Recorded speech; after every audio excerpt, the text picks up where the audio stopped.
مغلیہ سلطنت کا اختتام۔ مرزا غالب نے کہا ہے، شمع بجھتی ہے تو اس میں سے دھواں اٹھتا ہے۔ یہی حال مغلیہ سلطنت کا بھی ہوا۔ آخری وقت کچھ اس طرح کا دھواں اٹھا کہ ساری محفل سیاہ پوش ہو گئی۔ یوں تو اورنگزیب کے بعد ہی اس عظیم الشان مغلیہ سلطنت میں انحطاط کے آثار پیدا ہو چکے تھے، لیکن ان کے بعد تو وہ افراتفری پھیلی کہ بادشاہ صرف نام کے بادشاہ رہ گئے۔ محمد شاہ رنگیلے پیا کہلائے۔ ان کے عہد میں در و دیوار سے نغمے برستے اور شعر و شاعری کے اکھاڑے جمتے۔ نعمت خان سدا رنگ انہی کے دربار کا وینکار اور کلامند تھا، جس نے دھرپد کے مقابلے میں خیال کی گائیکی کو فروغ دیا۔ آج تک گویے اس کے نام پر کان پکڑتے ہیں۔ ولی اپنا دیوان لے کر انہی کے زمانے میں دلی آئے تھے اور انہی کے دربار میں انہوں نے اپنے تالے چمکائے تھے۔ گھر گھر شعر اور موسیقی کا چرچا تھا۔ بادشاہ کو دوم ڈھاڑیوں نے باور کرا دیا تھا کہ آدمی تیر تلوار کا مارا بھی مرتا ہے اور تان تلوار کا بھی، لہٰذا ایک فوج گویوں کی بھی تیار کر لی گئی تھی۔ ان رنگرلیوں میں تلواریں لہو چاٹنا بھول گئیں اور نیاموں میں پڑے پڑے سو گئیں۔ نادر شاہ نے اس موقع کو غنیمت جانا اور قہر و غضب کی آندھی بن کر دلی کی طرف جھپٹا۔ پرچہ لگا کے نادر شاہ دلی کے قریب آ پہنچا۔ گویوں کی فوج مقابلے کے لیے بھیج دی گئی۔ نادر شاہ کے جانگلو محمد شاہی فوجوں کی بغلوں میں بڑے بڑے تنبورے دیکھ کر پہلے تو ڈرے کہ خدا جانے یہ کیا ہتھیار ہے، مگر جب جاسوسوں نے بھانڈا پھوڑا کہ یہ ہتھیار نہیں ایک ساز ہے، تو دم کے دم میں انہوں نے محمد شاہی فوج کو کھیرے ککڑی کی طرح کاٹ کر ڈال دیا۔ نادر شاہ نے دھڑی دھڑی کر کے دلی کو لوٹا اور دلی خاک ہو گئی۔ قتل عام کیا تو ایسا کہ گھوڑوں کے سم خون میں ڈوب گئے۔ آخر وزیر باتدبیر بوڑھے نظام الملک کو نادر جلال فرق کرنے کے لیے نادر شاہ کی خدمت میں حاضر ہو کر کہنا پڑا کہ کسے نہ ماند کے دیگر باتیغ ناز کشی، مگر تو زندہ کنی خلق راو باز کشی۔ نادر شاہ لوٹ لاٹ کا دل چلا گیا اور اپنے ساتھ شاہ جہانی تخت طاؤس بھی لے گیا۔ شاہ عالم ثانی کی آنکھیں روحیلے نے نکالی۔ بادشاہ آنکھوں کے ساتھ ساتھ عقل کے بھی اندھے ہو گئے۔ ان کے درباریوں نے انہیں یقین دلایا کہ حضور والا بیٹھے بیٹھے ایک دم سے غائب ہو جایا کرتے ہیں، جب چاہتے ہیں دلی سے مکہ مدینہ پہنچ جاتے ہیں۔ اے لو، بادشاہ سلامت بھی یہ سمجھنے لگے کہ واقعی میں مجھ میں کرامت سما گئی ہے۔ پیری مریدی کرنے لگے اور مریدوں کے وظائف مقرر ہونے لگے۔ حکومت تباہ اور خزانے ویران ہو گئے۔ مصر مشہور ہوئی کہ سلطنت شاہ عالم از دہلی تا پالم، یعنی صرف چند میل کی بادشاہت رہ گئی۔ سودا نے اپنے شہر عاشور میں ان کے زمانے کا خاکہ اڑایا۔ اکبر شاہ ثانی جاٹوں کے حملے سے ایسے ناچار ہوئے کہ انگریزوں کے وظیفہ خوار ہو گئے۔ یہی لیل و نہار تھے کہ بہادر شاہ عالم وجود میں آئے۔ بہادر شاہ کی پوری جوانی اور ادھیڑ عمر تخت و تاج کی راہ تکتے بیت گئی۔ اکبر شاہ ثانی کی ایک بیگم تھی ممتاز محل۔ ان بیگم کے ایک چہیتے بیٹے تھے مرزا جہانگیر۔ بادشاہ بھی انہیں بہت چاہتے تھے اور انہی کو ولی عہد مقرر کرنا چاہتے تھے، مگر مرزا جہانگیر اپنی بیہودہ حرکتوں سے باز نہ آتے۔ انگریز حاکم اعلیٰ اسٹین کو لولو کہہ دیا۔ اس کی پاداش میں مرزا نظر بند کر کے الہ آباد بھیج دیے گئے۔ یہ ایک الگ قصہ ہے۔ بہادر شاہ ہی ولی عہد رہے اور ایک نہ دو پورے 62 سال تک ولی عہد رہے۔ جب کسی بادشاہ کا انتقال ہو جاتا تھا تو اس کے مرنے کی خبر مشہور نہیں کرتے تھے۔ خاموشی کے ساتھ میت کو نہلا دھلا کفنا کر قلعہ کے طلاقی دروازے سے جنازہ دفن کرنے بھیج دیا جاتا۔ نوبت نگارے الٹے کر دیے جاتے اور چولہوں پر سے کڑھائیاں اتار دی جاتی۔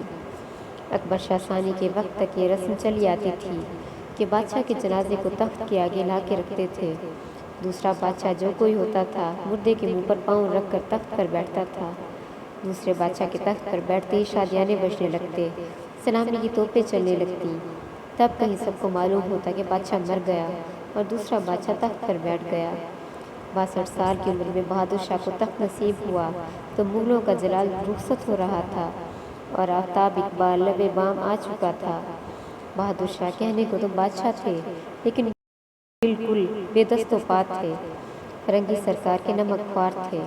انہیں اس شرط پر 1 لاکھ روپیہ ماہانہ دیا جاتا تھا کہ ان کے بعد دلی کی شاہی ختم ہو جائے گی اور دلی بھی انگریزی علمداری میں شامل ہو جائے گا۔ لال حویلی کے باہر بادشاہ کا حکم نہیں چلتا تھا، اور اگر شہر والوں میں سے کوئی ان کے پاس فریاد لے کر آتا تو بادشاہ اپنی مجبوری ظاہر کر دیتے اور کہتے، بھئی انگریزوں کی عدالت میں جاؤ۔ لیکن اس بے بسی کے باوجود دلی والے ہی نہیں، باہر والے بھی بادشاہ سے والہانہ عقیدت رکھتے تھے۔ شہر کی بیشتر آبادی لال قلعہ کے متوسلین پر مشتمل تھی۔ شہزادوں اور سلاطین زادوں کے علاوہ امیر امراء اور رؤساء کا قدم و حشم کا کم تھا۔ دلی میں لٹتے لٹتے بھی الغار و دولت بھری پڑی تھی۔ ڈیوڑیوں پر ہاتھی جھولتے، تخت رواں، ہوادار، پالکی نالکی، تام جھام ہر حویلی میں موجود۔ لاؤ لشکر کا کیا ٹھکانہ، چوبدار، عصا بردار، پیادے، مرتھے، کہاڑ، لونڈیاں، باندیاں، ودائیں، چھچھوئیں، مغلانیاں، ترکنی، حبشنی، خانیاں، خواجہ سرا، دربان، پاسبان، ہر امیر کے ہاں آخور کی بھرتی کی طرح بھرے پڑے تھے۔ سستا سمے، کاروبار خوب چمکے ہوئے، نہ جانے کیسی برکت تھی کہ بن برستا تھا۔ ایک کماتا اور 10 کھاتے، اجلے پوشوں تک یہ خرچ اجلے تھے۔ رعایا خوشحال اور فارغ البال تھی۔ رہن سہن، ادب آداب، نشست و برخاست، بول چال، رسم و رواج، تیج تہوار، میلے ٹھیلے، سیر تماشے، ان سب میں کچھ ایسا سلیقہ اور کرینہ تھا کہ دلی کی تہذیب ایک مثالی نمونہ سمجھی جاتی تھی۔ یہاں کی ہیروں کی چمک دمک تو آنکھوں میں کبھی کھبی ہی جاتی تھی۔ باہر سے جو بھی کھڑ آتی یا انگھڑ جواہر پارے آتے، یہاں ان کی تراش خراش کچھ اس انداز سے ہوتی اور اس پر ایسی جلا چڑھتی کہ اس کی چھوٹ سے آنکھیں خیرہ ہونے لگتی۔ یہاں آ کر گونگوں کو زبان مل جاتی، جن کی منقاد زیر پر ہوتی، وہ ہزار داستان بن جاتے۔ جو پر شکستہ ہوتے وہ فلک الافلاک پر مارنے لگتے۔ علوم و فنون کے چشمے اس سرزمین سے پھوٹتے اور حکمت و دانش یہاں کی فضا میں گھلتی رہتی۔ غرض ہندوستان کا دل ایک عجیب پرکیف مقام تھا، جو بہت کچھ برباد ہو جانے پر بھی جنت بنا ہوا تھا۔ زمانہ چپ کے کروٹ بدل رہا تھا۔ مشرق پر مغرب کی الغار شروع ہو چکی تھی۔ تہذیب فرنگ کی آندھی چڑھتی چلی آ رہی تھی اور مشرقی تہذیب کے چراغ جھلملا رہے تھے۔ یہ دلی کی آخری بہار تھی، جس کی گھاٹ میں خزاں لگی ہوئی تھی۔ بہادر شاہ کی حیثیت شاہ شطرنج سے زیادہ نہیں تھی۔ تیموری دبدبہ لال قلعہ میں محصور ہو چکا تھا۔ ملک ملکہ کا تھا، حکم کمپنی بہادر کا چلتا تھا۔ بہادر شاہ کو اپنی بے بسی کا شدت سے احساس تھا، مگر وہ اس کا کوئی تدراک نہیں کر سکتے تھے۔ اور تو اور خود ان کے ہاتھ پاؤں ان کے خلاف تھے۔ گھر کے بیدی لنکا ڈھا رہے تھے۔ ان کی چہیتی بیگم زینت محل مرزا جواں بخت کو ولی عہد بنوانا چاہتی تھی۔ اس سلسلے میں انہوں نے فرنگیوں سے ساز باز کر رکھا تھا۔ بادشاہ کے سمدھی مرزا الہی بخش انگریزوں سے جا ملے تھے۔ شاہی طبیب حکیم احسن اللہ خان انگریزوں کے گماشتے تھے۔ جب 58 میں غدر پڑا، جو دراصل پہلی جنگ آزادی تھی جو انگریزوں سے لڑی گئی، تو دیسی فوجیں چاروں طرف سے سمٹ کر دہلی آنے لگیں اور زبردستی بوڑھے بادشاہ کو اپنا فرمانروا بنا کر فرنگیوں سے لڑنے لگیں۔ مگر اندر خانے تو دیمک لگی ہوئی تھی۔ کالے خان گول انداز کو جو بارود قلعہ سے بھیجی جاتی، وہ بارود نہیں رنگا ہوا باجرہ ہوتا۔ پھر دیسی فوج کا کوئی سردھرا نہیں تھا۔ سب منمانی کر رہے تھے۔ ولی عہد بہادر اپنی چلا رہے تھے۔ انہیں اپنی بادشاہی کے خواب نظر آ رہے تھے۔ جنرل بخت خان پہلے تو جی توڑ کر لڑا، مگر جب اس نے یہ دیکھا کہ صاحب عالم اس کے چلنے نہیں دیتے تو اپنے آدمی کو لے کر روپوش ہو گیا۔ اقتدار کی خواہش اور محلات کی ریشہ دوانیاں آخری مغل بادشاہ کو لے ڈوبی۔ جب انگریزوں کی فوجیں دلی پر چڑھ آئیں اور شہر کے بچنے کی کوئی امید نہ رہی تو بادشاہ لال قلعہ سے نکل کر ہمایوں کے مقبرے میں چلے گئے۔ دلی کو انگریزوں نے فتح کر لیا۔ رعایا تباہ ہو گئی، در بدر، خاک بسر، جس کے جہاں سینگ سمائے نکل گیا۔ دلی کی اینٹ سے اینٹ بچ گئی۔ ہڈسن اپنی فوج کا دستہ لے کر ہمایوں کے مقبرے پہنچا۔ اس کے پہنچنے سے کچھ ہی دیر پہلے جنرل بخت خان نے مقبرے میں آ کر بادشاہ کو بتایا کہ دلی ختم ہو گئی، بہتر ہے کہ آپ میرے ساتھ چلیں، ہم کسی اور مقام کا اپنا گڑھ بنا کر انگریزوں سے لڑیں گے۔ بادشاہ اس کے ساتھ چلنے پر رضامند بھی ہو گئے، مگر انگریزوں کے ہوا خواہوں نے انہیں پھر خشکا دیا، یہ کہہ کر کہ اس قربے کا کیا اعتبار، یہ آپ کی آڑ میں خود بادشاہ بننا چاہتا ہے۔ بادشاہ پھر ڈھسل گئے۔ انہیں باور کرایا گیا کہ انگریز آپ کی پنشن جاری رکھیں گے اور آپ کی جو نظر بندی کر دی گئی ہے اسے بھی کھول دیں گے اور آپ آرام سے لال قلعہ میں رہیں گے۔ اندھا کیا چاہے، دو آنکھیں۔ بادشاہ نے بخت خان کے ساتھ جانے سے انکار کر دیا۔ جنرل بخت خان نے بہت سمجھایا کہ یہ مشورہ نمک حراموں کا ہے، ان کا یا فرنگیوں کا کیا اعتبار، مگر بادشاہ دو دلے ہو کر رہ گئے اور ہڈسن کا دستہ جب مقبرے میں داخل ہو گیا تو جنرل بخت خان بادشاہ کو آخری سلام کر کے مقبرے میں سے جمنا کے رخ اتر گیا۔ اس کا پھر کوئی پتہ نہیں چلا کہ اسے زمین کھا گئی یا آسمان نکل گیا۔ ہڈسن نے آ کر بادشاہ سے باتیں ملائیں۔ بادشاہ نے قلعہ میں واپس چلنے کے لیے چند شرائط پیش کی۔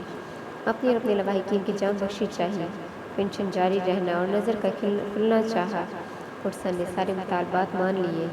بادشاہ کو ہوادار میں سوار کرایا اور 6 شہزادوں کو فینس میں۔ جب دلی کے خونی دروازے پر پہنچے تو ہڈسن نے رک کر شہزادوں کو حکم دیا کہ فینس میں سے باہر نکل آؤ۔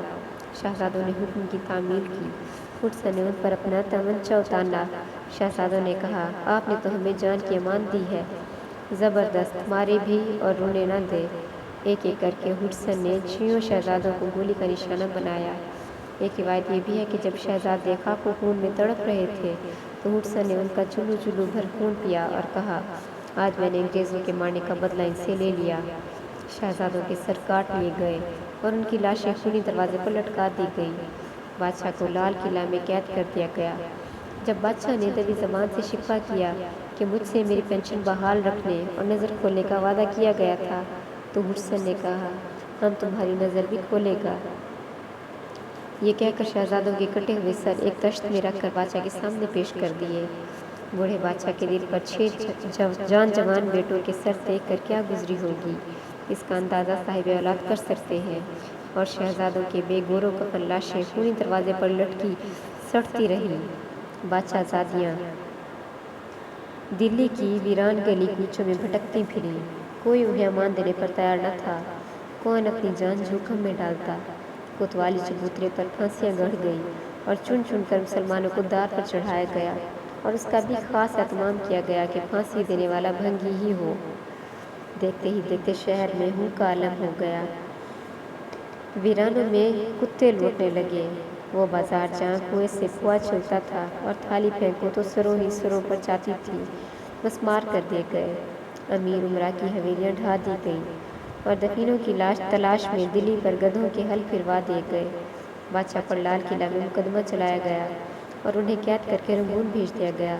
لال حویلی کی کوکھ جل گئی، قلعہ میں گوڑھی فوج رہنے لگی، جامع مسجد میں گھوڑے باندھے جانے لگے۔